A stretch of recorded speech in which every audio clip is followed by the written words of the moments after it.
하나님이 이번 주에 우리에게 주신 제목은 하나님이 반드시 쓰시는 일꾼입니다. 반대로 하나님이 쓰실 수밖에 없는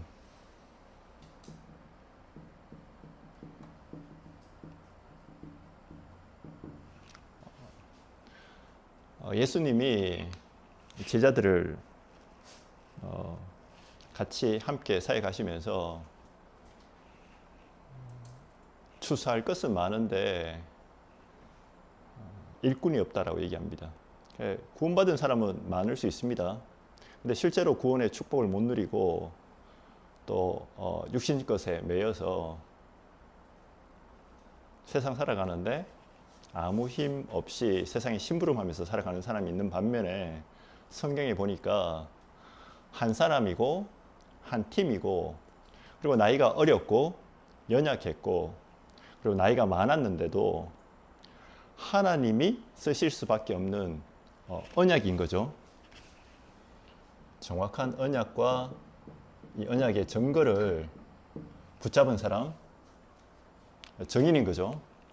보고 그리고 가지고 있는 사람, 실제로 소유하고 누리고 있는 사람, 그 사람을 축복하셨고 그 사람 통해서 하나님이 구원 사역을 이루어 가셨습니다. 구원은 완전하고 영원한 겁니다.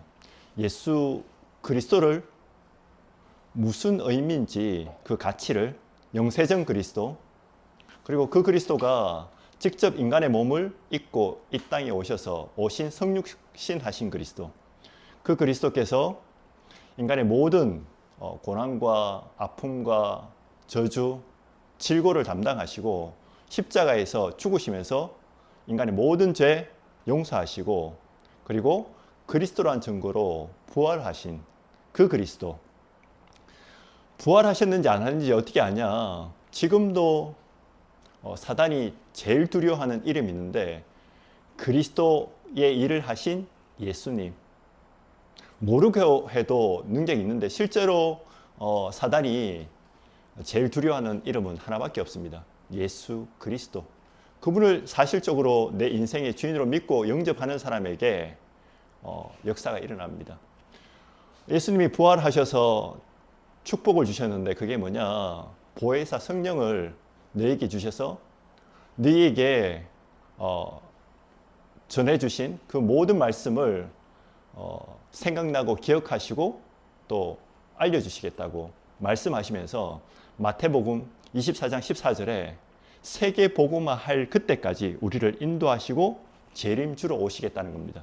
그러면서 아무 염려하지 말라는 겁니다. 근데 많은 사람들이 이렇게 얘기합니다. 예수님이 도적같이 오신다고. 맞죠? 시와 때는 알 수 없습니다. 근데 갑자기 도둑처럼 뿅 하고 나타나는 게 아니고 믿는 자와 성령으로 늘 항상 함께 하시다가 하늘과 땅의 모든 곳에 가지고 역사하시다가 그러면서 오신다는 겁니다. 근데 우리는 관심이 언제 오실까에 관심이 있어요. 지금도 나와 함께 하시는데 그분이 세계복음화하는 그때에 영원히 심판주로 서신다고 말씀하셨습니다. 그래서 구원 이거는 완전하기 때문에 우리가 구원이 바뀌고 우리가 실수해서 넘어지고 그럴 수도 있는데 이거는 요한일서 5장 11절에서 13절에 말씀하신 것처럼 예수 믿는 너희에게 이 생명이 있고 왜 그렇습니까? 그리스도 안에 생명이기 때문에 그리스도가 내 인생의 주인 되시면 우리에게 영생이 있음을 알게 하심이라고 말씀하셨습니다. 근데 가장 큰 문제는 우리가 힘이 없어요. 뭐 다른 육신적인 힘도 있겠지만 영적인 힘이 없어요. 하나님 자녀의 축복 많은데 실제로 못 누립니다. 구원의 비밀이 엄청난데 왜 그러냐? 하나님이 주신 기도 응답이 없습니다. 기도 응답 언제부터 시작되냐? 하나님이 나와 함께 하신다는 증거 붙잡는 그날부터 기도 응답은 시작됩니다. 그래서 내가 아무리 어렵고 힘든 상황이지만 하나님이 나와 함께 하신다. 하나님이, 성삼위 하나님이 말씀으로 오늘도 구원 사역으로 그리고 기도 응답으로 나와 함께 하신다는 그 분명한 증거가 있으면 나는 어디 있어도 괜찮습니다. 나이 많아도 되고요, 연약해도 됩니다. 반대로 정확한 하나님의 언약 붙잡는 그때부터 기도 응답은 시작되는 겁니다. 기도 응답이 뭡니까? 내 영적 상태가 바뀌어져요. 사건 보는 눈이 달라집니다. 그리고 사람 보는 눈이 달라져요. 그리고 나도 모르게 내가 가지고 있던 내 영적 문제, 영적 문제가 딴 게 아니지 않습니까? 하나님이 안 믿어지는 상태. 나는 진짜 하나님 바라보고 싶은데 안 바라봐져요. 마음이 자꾸 불평과 불만이 가득합니다. 근데 실제로 정확한 언약 붙잡으면 그때부터 내 상태가 바뀌어집니다.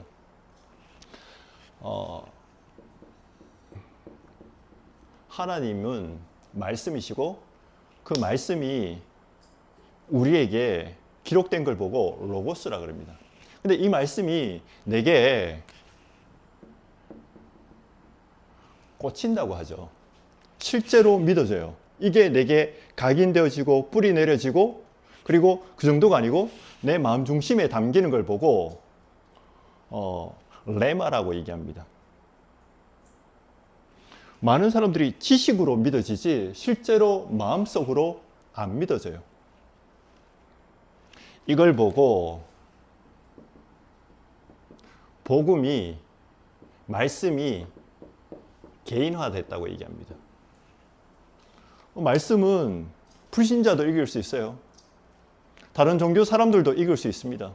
들고 다닌다고 해서 이 말씀이 내게 된 게 아니잖아요. 근데 한 절을 믿는데 오늘 주는 그리스도시요 살아계신 하나님의 아들이십니다라고 고백한 베드로의 고백이 내게 된다면 하나님이 실제로 그 사람을 사용하실 수밖에 없습니다. 왜? 흑암을 이기는 이름이고요. 불신앙 저주를 이기는 이름이고요. 하나님 떠나서 지옥 배경 살아가는 사람을 하나님 만날 수 있는 길을 여신 이름이기 때문에. 예를 들면 지금은 전염병 시대입니다. 근데 많은 전염병이 있겠지만 영적 전염병 시대예요. 알든지 모르든지 내가 도저히 못 고치는 병들이 있어요. 여기서 시작된 게 정신문제, 중독이잖아요. 열심히 살아가는데 돈이 주인이에요. 마태복음 6장에 봤더니 두 주인을 섬길 수 없다라고 얘기합니다. 하나는 재물이고요. 하나는 하나님. 그 하나님이 내 인생을 구원하신 그 그리스도가 주인이어야 되는데 두 가지를 동시에 숨길 수 없기 때문에 하나를 선택하라고 얘기합니다. 그게 뭡니까? 많은 사람들이 돈이 전부예요. 예수 믿는다고 하는데 교회 다니는 이유도 돈 때문에. 이 돈 벌기 위해서 공부 잘하게 해주세요. 시험 치기 잘하게 해주세요. 요즘 뉴스 봤더니 뭡니까? 학부모가 자기 자녀 성공시키려고 시험지 빼돌리다가 걸리기도 하고 어디에 꽂혔습니까? 돈에 꽂혔어요. 하나님과 하나님의 말씀 그게 아니고 언약이 아니고 돈에 꽂힌 거예요. 저도 어릴 때 진짜 복음 몰랐을 때 불신자들이 나보다 공부 잘하고 이러니까 내가 주눅 들더라고. 그리고 저희 부모님도 공부만 잘해라. 공부해야지 성공할 수 있다. 물론 교회 다니면서 신앙생활 열심히 하시고 기도도 열심히 하시는데 기준이 어디에 있냐? 돈에 있어요. 하나님 없어도 돈이 있으면 잘 살 것처럼 얘기를 합니다. 돈이 나쁜 게 아니에요. 어떤 사람은 돈이 필요 없다고 얘기합니다. 거짓말 하는 거죠. 돈은 있으면 편리합니다. 근데 우리의 주인은 아니다라는 거예요. 우리의 주인은 그리스도입니다. 요게 바뀌어질 때 정신 문제, 그리고 중독 치유받을 수 있습니다. 뭘로요? 복음으로. 상태가 다른 것에 지금 꽂혀 있기 때문에 인간은 그런 존재가 아닌데 결국 먹고 사는 의식주의에 꽂혀 있기 때문에 직장 좀 안 되면 불안하고 내가 좀 가난하면 또 불안하고 부자 된 사람들은 그 부자 된 이유가 있잖아요. 자수성가한 부모 밑에는 그 자녀들이 정상적으로 살아갈 수가 없어요. 왜? 이렇게 살라고 얘기하잖아요. 저도 안 속으려고 하는 게 뭐냐면 라떼. 내 때는 이렇게 살았다. 그래도 그러니까 너도 이렇게 살아. 여러분하고 저하고 세대가 지금 뭐 20년, 많게는 30년 더 나이 나는 사람도 있겠지만 그 세대가 어떻게 맞겠습니까? 스마트폰이 어려운 세대하고 스마트폰이 너무 익숙한 세대하고 뭐 어떻게 맞겠냐고요. 도저히 맞을 수 없는데 둘 다 똑같이 의식주 문제로 그래서 이거 어떻게 치유하냐? 암 걸리면 수술하면 되겠죠. 근데 걸릴 수밖에 없는 상태였다는 겁니다. 이 꽂힌 게 하나님 떠나서 잘 살 수 있다라는 것에 꽂혔기 때문에 이게 바뀌어지지 않으면 정신 문제, 중독, 아무리 좋은 직장 하면 할수록 문제는 더 심해집니다. 그래서 전도서 12장 11절에 하나님의 말씀이 잘 박힌 모처럼 될 때 응답되어진다. 이 말씀이 어디에 박혀야 됩니까? 우리의 마음속에. 그래서 시편 119편 14절에 지난주 수요일 말씀드렸죠. 다윗의 시에 내가 악을 행하지 않기 위해서 내 마음에 여호와의 말씀을 두었더라. 지금 우리의 싸움이 뭐냐? 나의 생각과 하나님의 말씀 둘 중에 내 마음속에 뭐가 있냐는 거죠. 근데 내 마음에 내 생각인 것 같은데 사단이 준 마음이라는 거죠. 사단이 내 불신앙과 그 속에 파고들어서 내 인격을 잡아요. 그러니까 대통령이 처음에는 나라 국민을 위해서 일한다고 했지만 결국은 경제가 어려워지고 힘들어지니까 데모하니까 그 사람들 어떻게 합니까? 죽여버려요.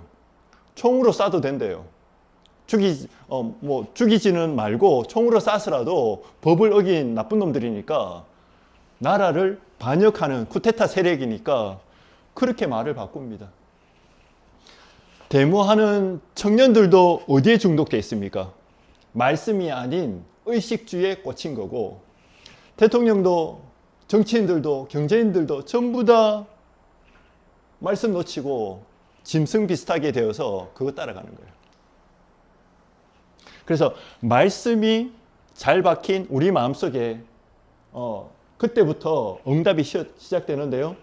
이사야 22장 20절에 이 말씀이 잘 박힌 목과 같이 그때부터 응답이 시작되는데 거기에 하나님의 영광이 나타납니다.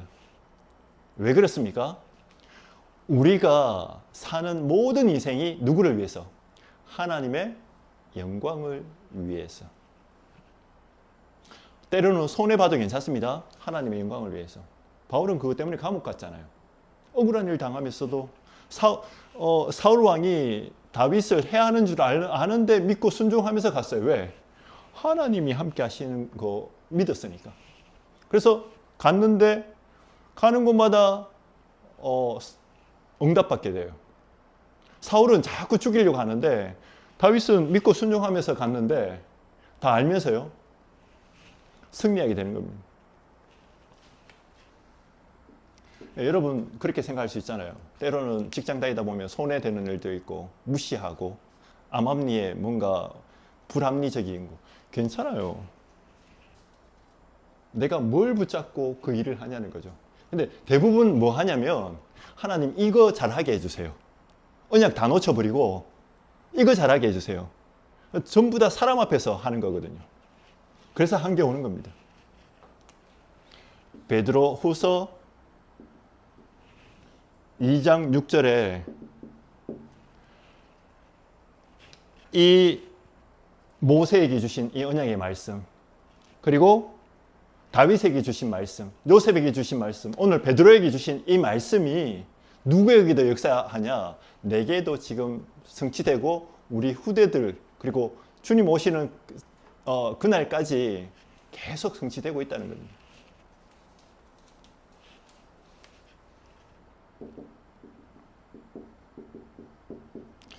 하나님이 갈대아 우르에서 아브라함을 빼내셨습니다. 그러시면서 하신 얘기가 내가 너로 복의 근원이 되게 할지라, 복이 되게 할지라.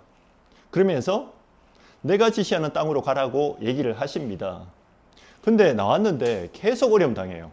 그러면서 네 자손으로 말미암아 천하 만민이 복을 얻고 근데 아브라함의 현실과 아브라함의 신체 조건과 나이와 이 하나님의 말씀이 안 맞는 거예요. 그래서 조카 롯을 데리고 나옵니다. 근데 계속 분쟁과 어려움이 일어납니다.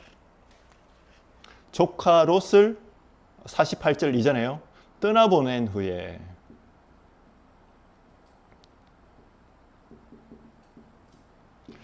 우리에게 있는 붙잡고 있는 거 있잖아요. 말씀 말고 예배에 방해되는 거, 하나님 의지하지 않고 다른 거 가지고 있는 상처, 동기, 그거 내려놓고 그때 예배를 시작합니다.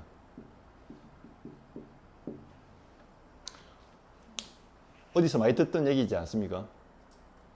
너희가 예배하기 전에 형제와 화목해라. 그 말은 마음속에 걸리고 있는 인간관계에 뭔가 갈등하고 있는 거 내려놓고, 또 너무 좋은 사람, 잘 맞는 사람 있어? 그것도 내려놓고 온전히 하나님께 예배하라는 겁니다. 이때부터 응답이 시작되는 거예요. 뭐예요?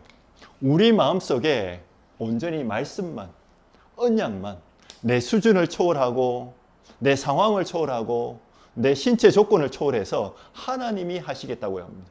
성경의 내용이 뭐냐? 훌륭하고 잘생긴 사람을 쓰지 않았어요. 물론 누가 묻더라고요. 아빠라고 하니까 금방 알겠는데, 하나님은 중심을 보시고 용모나 외모 안 보신다고 하면서 나중에 용모가 빼어났다라고 얘기하는 거는 뭐 중심을 보시는데 용모가 빼어나면 더 좋겠지라고 얘기를 했지만, 하나님이 하시겠다는 겁니다. 누구를 통해서요? 언약 잡은 자를 통해서, 정인을 통해서.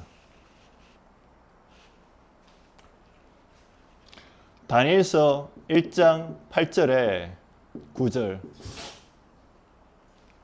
이스라엘 백성이 언약을 놓쳐버리고 바벨론의 포로가 되어서 옵니다. 근데 다니엘과 세 친구는 얼마나 뛰어났던지 인재였던지 나중에 총리가 돼요. 근데 여기서 뜻을 정합니다. 우상 숭배한 재물을 먹지 않겠다라고. 근데 다니엘서 6장 10절에 보니까 이 다니엘이 바벨론에 120개 지역에 총리를 도지사를 세우는데요. 이 중에서 이 사람들 위에 있는, 도지사 위에 있는 3명의 총리를 세우는데 그 중에 한 명이 다니엘이었어요. 이 총리 3명 중에서도 가장 뛰어난 사람이 누구였냐? 다니엘이었어. 그러니까 시기하는 무리가 있잖아요. 이 시기하는 무리가 법을 만듭니다. 누구 죽이려고? 다니엘 죽이려고. 근데 어느 정도로 치밀하냐? 왕이 조서를 내렸는데 이거 절대 못 바꾸도록, 그러니까 왕이일지라도 조서에 찍으면 번복 못 하도록 누구 완전히 죽이려고요? 다니엘이 하루에 3번씩 이스라엘 향해서 기도하는지 알고 있었거든. 그러면서 고발하는데 이 중에 누가 걸려들었냐? 다니엘. 왕이 그날부터 고민합니다. 다니엘 살리려고 하는데 방법이 없어. 뭐 속으로는 그죠. 다니엘 지금 살리려고 밤에 밤새도록 잠을 못 잤다라고 나와 있어요. 근데 다니엘은 뭐 하냐? 조서의 의인이 지킨 줄을 알고도 감사하면서 기도했습니다. 우리 마음속에 뭐가 있어야 되냐? 이런 일 저런 일 있잖아요. 거기에 휘둘리지 않을 만큼 뜻을 정하고 하나님께 기도할 수 있을 만큼 증거를 붙잡아야 돼요. 증거를. 나는 오늘 죽더라도 이 언약 붙잡고 기도할 수 있는 사람. 자, 그렇다면 이 사람들이 무슨 증거를 붙잡았습니까? 오늘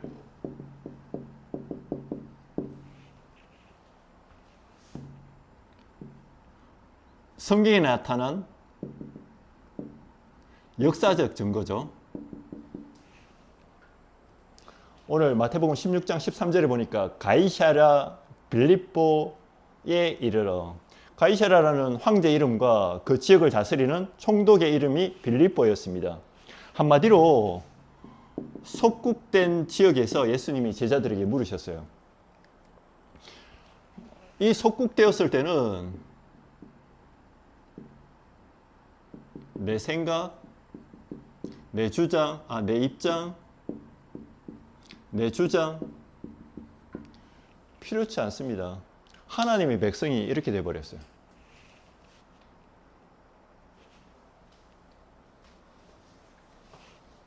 뭘 말하냐? 하나님이 강대국 로마를 복음 때문에, 세계 복음화 때문에 쓰셨는데, 이 강대국이 결국은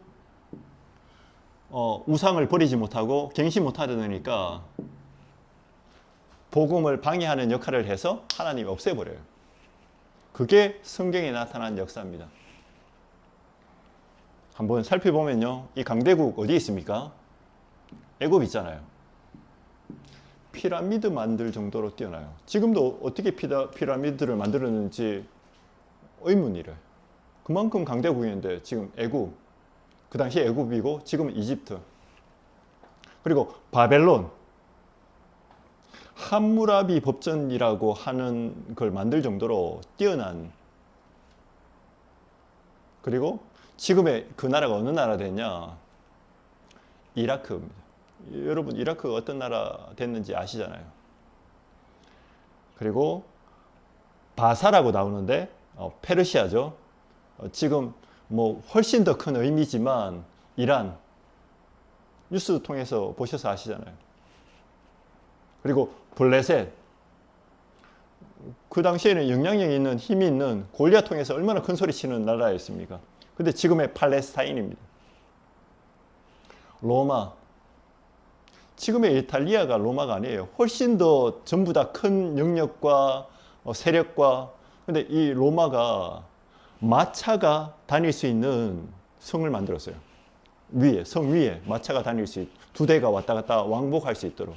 얼마나 로마가 하루아침에 만들어진 게 아니라고 얘기합니다. 이 외에도 뭐 성경에는 없지만 대영제국, 해가 지지 않는다고 했는데 비참하게 됐거든요. 이 나라의 공통점이 뭐냐?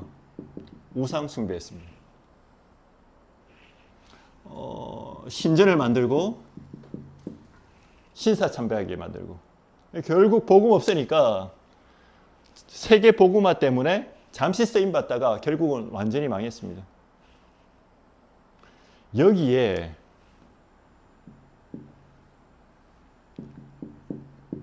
이스라엘 백성들이 얼마나 뛰어난 민족이었냐면, 지금도 노벨상을 제일 많이 받은, 뭐 딴 평화상 뭐 이런 거 말고 과학적인 이런 분야에서, 그리고 미국 경제와 세계 경제를 움직일 만큼 경제적으로 영향력 있는 민족이잖아요. 근데 이 민족을 통해서 하나님이 복음을 깨닫게 하셔서 언약을 주셔서 아브라함 가문을 통해서 그리스도가 오셨고, 그 그리스도 통해서 전 세계 복음화 해야 되는데 유대주의에 빠져서, 선민사상에 빠져서, 율법주의에 빠져서 멸망 같습니다. 노예되고요, 포로되고, 계속 전쟁이 일어나고, 속국되고, 그래도 못 기다리니까 수천 년 동안 유랑민으로, 그 속에서 복음 아는 몇 명 통해서 그게 성경의 역사입니다.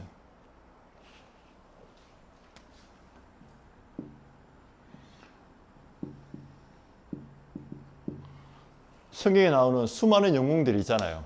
결국은 복음 때문에 잠시 쓰임 받았는데 개인적으로는 다 실패합니다. 요게 성경의 내용이에요. 성경의 역사입니다. 아무리 강대국도, 가이사랴 빌립보 강대국도 복음 모르면 실패한다. 그럼 지금 우리나라 정치인들 뭐 욕할 필요 없겠죠.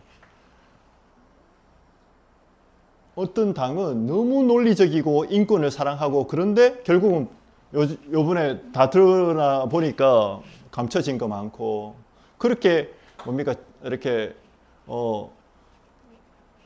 사람을 사랑한다고 하는데 알고 봤더니 갑질한다는 얘기하고, 그리고 열심히 살았는 줄 알았는데 뭐 따로 재산 다 숨겨놓고 있고, 이 당이 하면 이 당이 그렇고 저 당이 하면 저 당이 그렇고.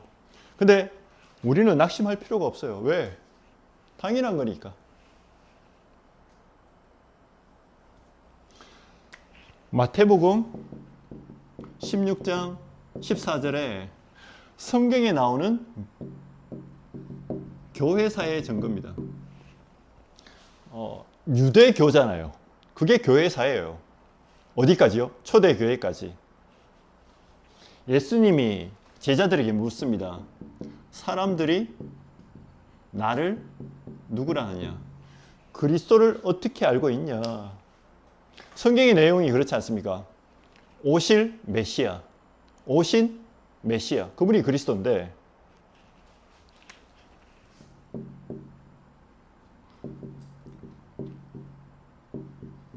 이 메시아 그리스도를 틀리게 알고 있다는 거죠. 우리를 해방시켜서 전 세계 무너뜨리고 우리를 살리는 그 메시아로 알고 있습니다. 그러니까 당연히 실패할 수가 없죠. 그러면서 묻습니다.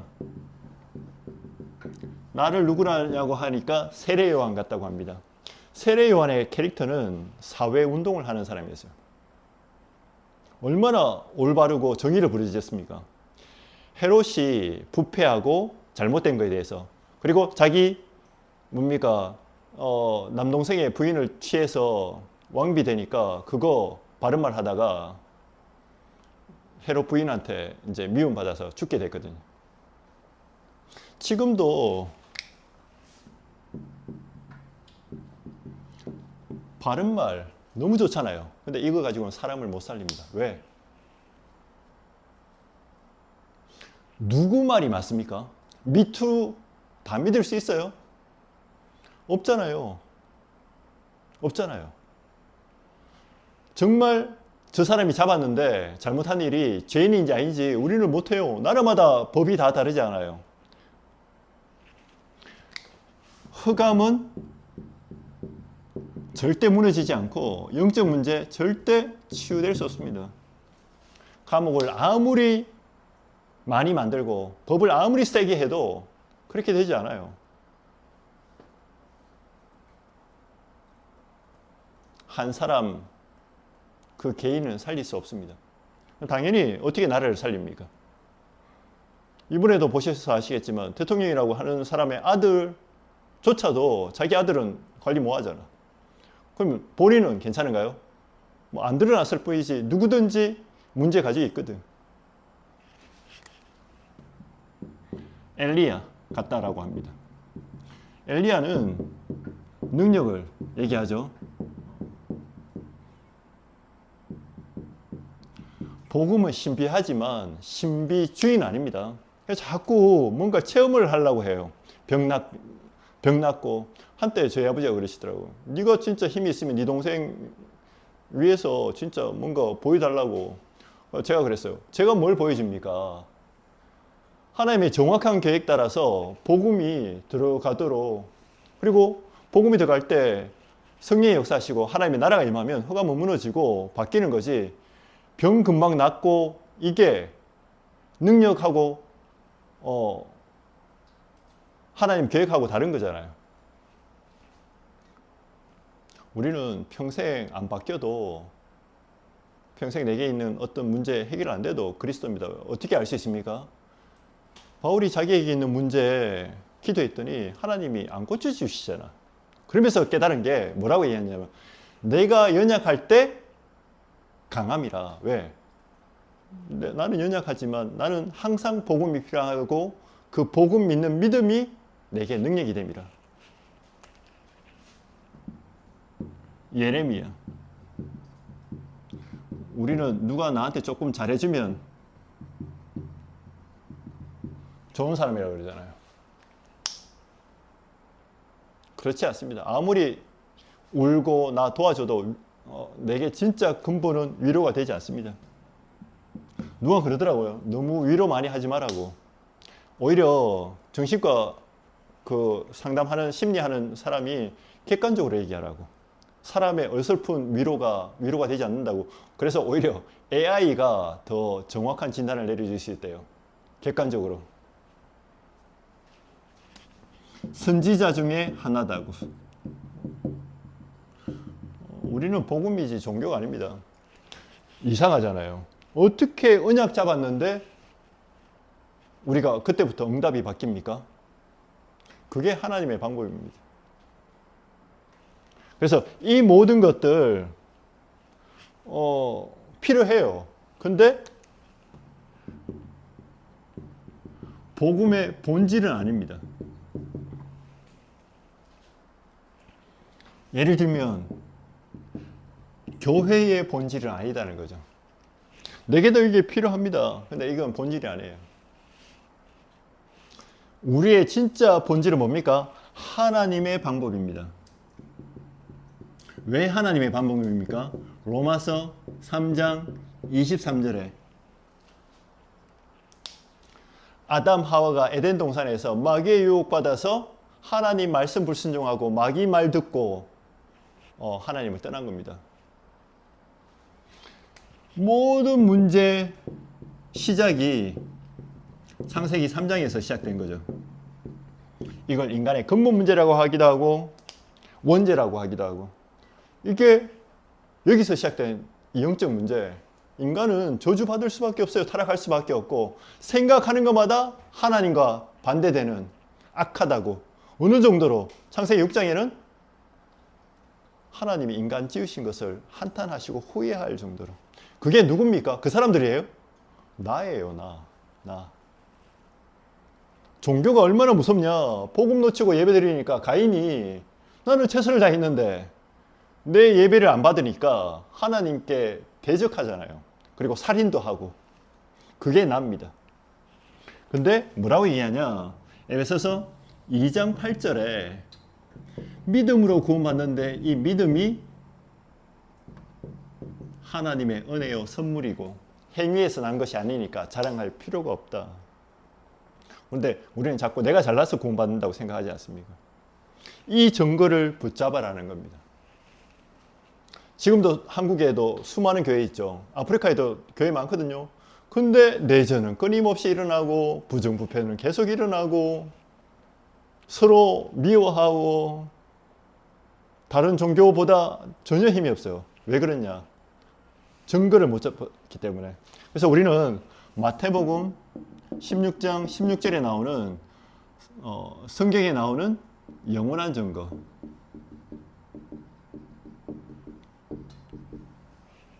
붙잡아야 됩니다. 예수님이 묻지 않습니까? 다시 너희는 나를 누구라 하느냐. 사람들은 그런데 너희는 나를 누구라 하느냐. 제자인 우리에게 지금 묻습니다. 주는 그리스도시요. 그리스도, 이 말은 기름 부음 받은 자를 얘기하고요.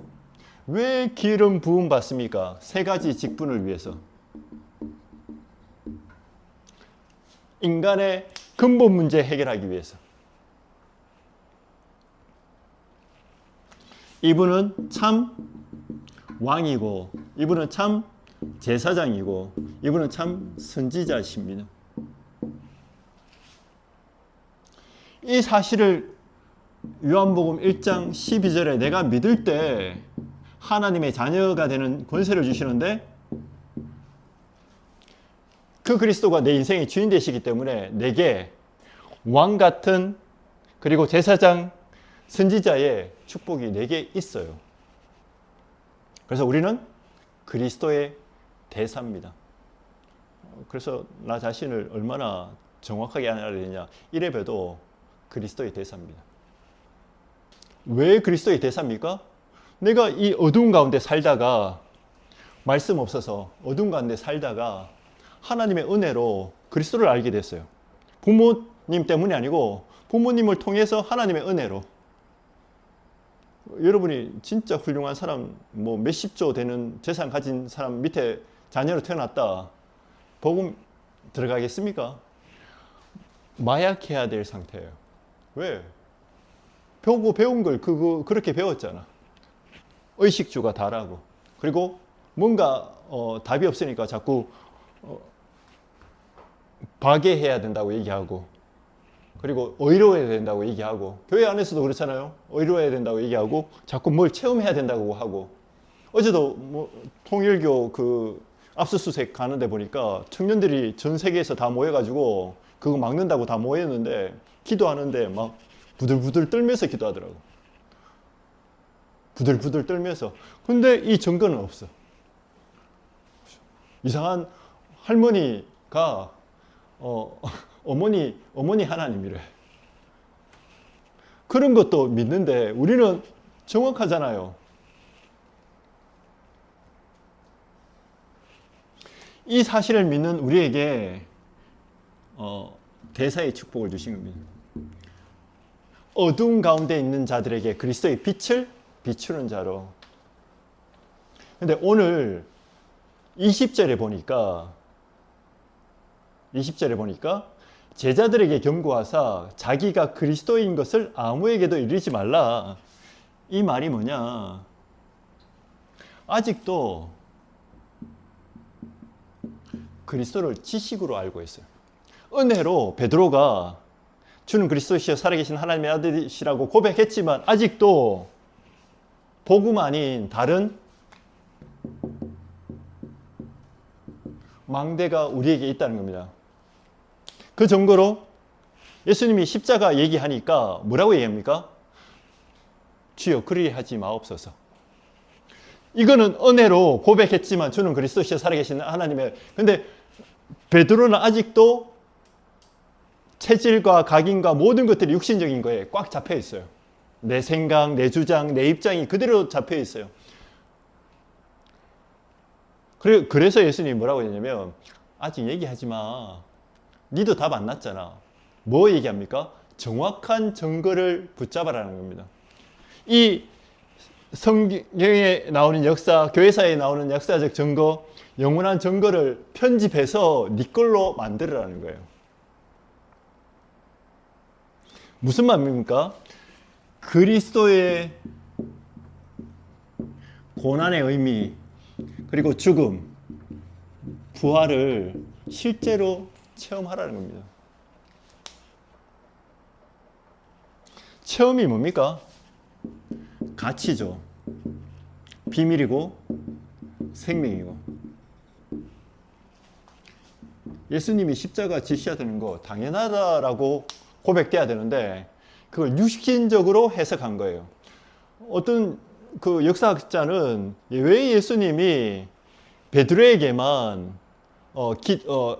기도할 수 있는 열쇠를 줬냐고. 착각입니다. 베드로는 대표성이지 베드로에게 주신 게 아니에요. 오늘 예수가 그리스도라고 고백한 우리에게 똑같이 주신 겁니다. 이유는 뭐냐? 사람들이 나를 누구라고 하느냐라고 물었는 것은 관심이 어딨냐? 제자들에게. 그 제자의 대표가 베드로 한 명이 아니라는 거죠. 지금 나에게 물으시는 겁니다. 내가 이 고백할 때, 내가 이 가치를 알 때 하나님이 나에게도 똑같이 주셨는데 24절에 누구든지 나를 따라오려거든 자기를 부인하고 십자가를 지고 나를 따를 것이라. 뭡니까? 십자가. 내가 그리스도와 함께 십자가에 같이 죽어야 돼. 내 생각, 내 주장, 내 입장 다 같이 죽어야 돼요. 그렇지 않고서는 또 마귀에게 속아요. 또 내 불신앙 때문에 속아요. 또 세상 말 때문에 속습니다. 25절에 누구든지 제 목숨을 구원하고자 하면 잃을 것이요 누구든지 나를 위하여 제 목숨을 잃으면 찾으리라. 왜냐하면 가치를 발견했기 때문에. 증거가 뭡니까? 내가 내 생명을 드려야 될 만한 중요한 것을 찾았다라는 얘기예요.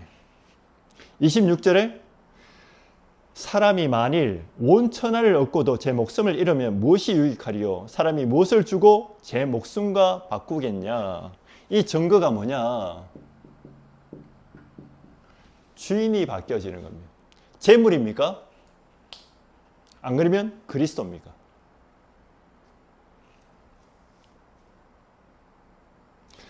우리는 어떻게 이 증거를 붙잡을 수 있습니까?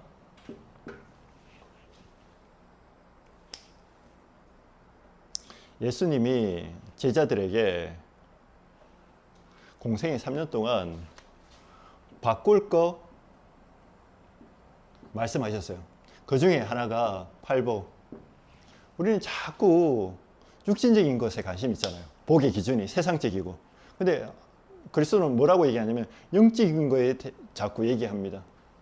이 말을 못 알아듣던 바리새인들이 예수님을 못 박았거든요. 왜냐면 예수님이 자꾸 너희는 죄인이라고 얘기하고 너희는 너희 아버지가 마귀라고 얘기합니다. 기분 나쁘잖아요. 자기들은 잘했는데. 그거 바꾸라는 겁니다. 기준이. 그러면서 먼저 그의 나라와 그의 의를 구하고 그리고 화목하고 거슬리는 거 예배에 방황하는 거 다 없애서 예배 성공하라고 하고요. 그리고 율법의 눈을 복음 눈으로 바꾸라는 겁니다. 율법의 눈으로 보면 여러분이나 저나 하루 종일 싸우겠죠.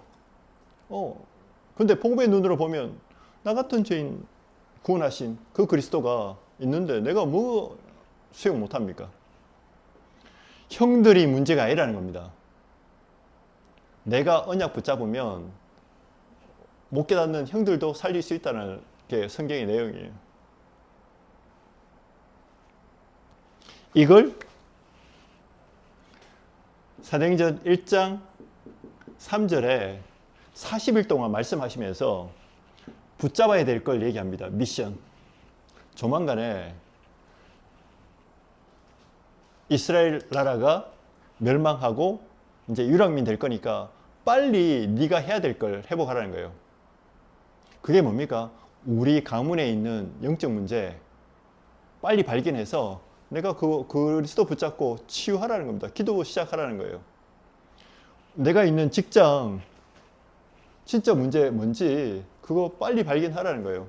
한마디로 나와 세상의 문제 제대로 알고 하나님이 왜 나를 부르셨는지 그걸 찾으라는 겁니다.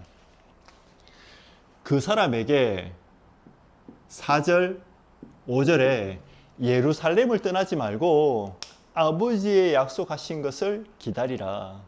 그러면 너희가 몇 날이 못 돼요. 요한이 세례 준 것처럼 너희에게 세례 줄 건데 이 말은 성령 세례, 성령 충만인 거죠. 세례 받을 때 물속에 잠기는 걸 얘기하는데 내 영혼과 마음과 생각이 특별히 내 마음 중심에 그리스도의 말씀이 늘 담겨 있어요. 그렇게 되라는 겁니다. 그렇게 돼야지 여러분이 말씀을 들을 때 강단이 살아나요.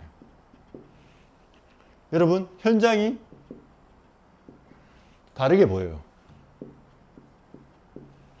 현장 갔는데 때로는 내가 말씀을 알지만 때로는 기분 나쁠 수도 있잖아요. 근데 그때 말씀을 또 붙잡아요. 그리고 저 사람 볼 때 또 말씀을 붙잡아요. 그러면서 뿌리 내려져. 하나님의 계획이 보여져요. 그 가운데 뭡니까? 하나님이 예배해 놓은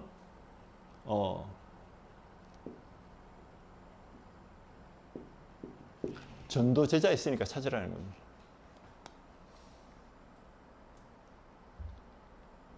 이 사람에게 하나님이 주신 축복이 있는데